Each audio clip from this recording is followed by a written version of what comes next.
Salamat sa biyaya mo na pinagkaloob. At kami ay sama-sama, Panginoon, upang mag-enjoy, Panginoon, ang season na ito, magsama-samang magkaroon ng celebration ng iyong kapanganakan, Panginoon. Nawa, Panginoon, sa aming pakikinig ng iyong salita, buksan mo ang aming mga isipan, ang aming mga puso, Panginoon, maging aming mga tenga, Panginoon, sa iyong mensahe sa amin, Panginoon. At nawa, Panginoon, ang mensaheng ito ay may pamuhay namin, Panginoon. Salamat, Lord, sa pangalan ni Jesus. Amen. Kuti-kutita. Isang liwanag na may katuwiran. So, recap tayo, no? Our Lord Jesus Christ, John 8:12, sinabi ng Panginoon na ako ang liwanag. Ako ang liwanag. I am the light of the world. Whoever follows me, kung sinong sumunod sa akin, no, will never walk in darkness. Hindi na maglalakad sa kadiliman. But will have the light of life. Magkakaroon ng liwanag ng buhay. Kapag titignan po natin itong John chapter 8, buksan niyo po yung mga Bible niyo sa John chapter 8. Ang ating Panginoong Jesus, nung binanggit niya ito, hindi lang mag-show off na I am the light of the world. Show off siya, no, na ako yung Diyos, ako ang liwanag.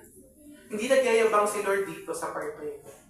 When the Lord says that I am the light of the world, it is because, ito yung nangyayari lang, no, ng panahon na yun. Patuloy siyang inuusig ng mga nagdududa sa Kanya, mga Pariseo, sa temple courts. Since nagdududa yung mga tao sa kanyang kapangyarihan, sa kanyang kagila-gilalas na mga ginagawa, gusto niyang patunayan na siya ang Diyos. So para ma-stop na yung haka-haka, yung kanilang mga una-una, tama ba? Yung kanilang pag-overthink, sino ba talaga itong taong to? And the Lord Jesus says, I am the light of the world. Kung sinong sumunod sa akin ay hindi na dadaan sa kadiliman. Ang pagkakilala na sa testimony ng Panginoong Jesus, gumagawa siya ng kabutihan, magandang mga turo niya. Pero anak lang siya ng karpintero. Sino ba itong taong to? Bakit meron siyang authority doon sa mga salita niya? Bakit siya nagpapatawad? Gulong-gulo yung mga tao sa loob ng simbahan. Mga nag-aaral ng salita ng Panginoon. Sino tong taong to? And the Lord Jesus revealed to them that He is the light. Na kung sinong lumakad, kasama siya, ay hindi nalalakad sa kadiliman. Panginoon Jesus.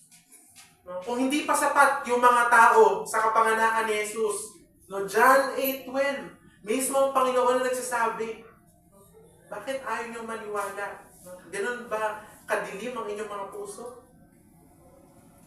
Ang Panginoon mismo nagsasabi, I am the light. Ako ang liwanag. No one declares this before. Wala pang umaangkin nitong title na ito sa record ng mga Israelites, no? Kundi ang ating Panginoong Jesus. Imagine, it was prophesied in Isaiah chapter 6. Nangyari yung kapanganakan ng ating Panginoong Jesus. Nung nagpipreach na, nung nagbi-ministry na yung ating Panginoong Jesus, He declares it. Hindi pa ba kayo maniniwala na ang ating Panginoong Jesus ang liwanag? Baka sabihin niyo sa akin, Pastor, di naman ako Pariseo. Naniniwala naman ako na ang Panginoon ay liwanag. Eh di mabuti kung ganun. Pero, gaano siya nagliliwanag sa iyong buhay? Genesis chapter 1 verse 3. So Genesis chapter 1 verse 3, it is the part of the story of creation. Nung ginawa ng Panginoon ang buong mundo. Ano ang ginawa ng Panginoon nung first day? Ang unang part. And God said, let there be light. Magkaroon ng liwanag. And there was light. Ito ang simula ng creation. Ito ang simula ng sannilikha. Sa gitna ng kawalan, darating ang liwanag. Nakikita niyo ba kung paano pinapakita ng ating Panginoong Hesus ang kanyang pangako? Sa gitna ng kawalan, darating ang kapanganakan, ang liwanag.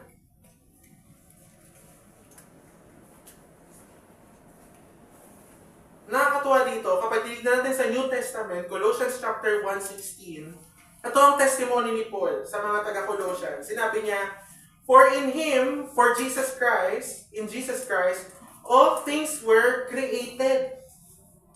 Dahil sa pamamagitan ng ating Panginoong Hesus, lahat sa Kanya, sa pamamagitan niya, lahat ay ginawa. Things on heaven and things on earth. Visible and invisible. Whether thrones or powers or rulers or authorities. All things have been created through Him and for Him. Lahat ay ginawa para sa ating Panginoong Hesus. That's Colossians chapter 1 verse 16. And in creation, lahat pala ginawa, no? Anong first nag-create ng Panginoon, ng Diyos? Let there be light. Unang-una ang liwanag. Sino ang panganay ng Diyos Ama? Ang ating Panginoong Jesus. Kaya nung sinabi niya sa John 8:12 na ako ang liwanag, hindi natin pwedeng i-deny na siya ang liwanag. May mga resibo si Jesus Christ na siya ang liwanag. Kung hindi ka maniniwala sa salita niya, maniwala ka sa ginagawa niya. Maniwala ka sa mga testimony niya, sa kanyang pinapakita, sa kanyang ginawa.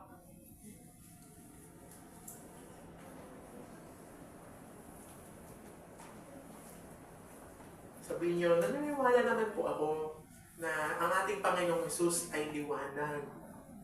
At maraming salamat dahil naniniwala ka. Pero gaano kaliwanag ang Panginoon sa iyong buhay? Hanggang belief na lang ba na meron tayo na, ay si Lord ang liwanag. Ay si Lord ang ilaw ko. No? Binabanggit natin. Pero paano natin naiintindihan na liwanag ang ating Panginoon?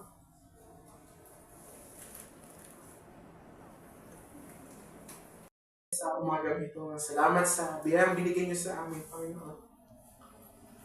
Salamat sa pagiging Diyos sa amin, Panginoon. Salamat sa pagiging liwanag, salita, at kagalakan, Panginoon. Patawarin niyo kami, Panginoon, kung minsan ay hindi ka namin tinuturing na Diyos, bagamat alam namin na ikaw ang aming Diyos. Patawarin niyo kami, Panginoon, kung hindi ikaw ang naging liwanag namin sa aming buhay, at kundi ang aming mga sarili, Panginoon. Aming Ama, nilalapit po namin sa inyo, Panginoon, na sa Paskong ito, Panginoon, gawin niyo kaming, kasangkapanin niyo kami, Panginoon, na maging iyong ilaw, Panginoon, at kagalakan, Panginoon. At dinalangin din namin, Panginoon, na maramdaman namin, makumpleto kami ng iyong kagalakan, Panginoon, at ng iyong liwanag sa aming mga buhay, Panginoon. Nadalangin namin, Panginoon, sa aming pagsiselebrate ng Kapaskuhan ito, Panginoon, na ang aming kagalakan ay maging buo at maging puspos kami, Panginoon, ng iyong Espiritu, Panginoon. At bawat banggit namin or sambit namin ng Merry Christmas, Panginoon, maalala namin ang iyong pagiging Diyos, maalala namin ang iyong kabutihan, maalala namin ang iyong liwanag at ang iyong kagalakan, Panginoon. Salamat, Lord, sa pangalan ni Jesus. Amen.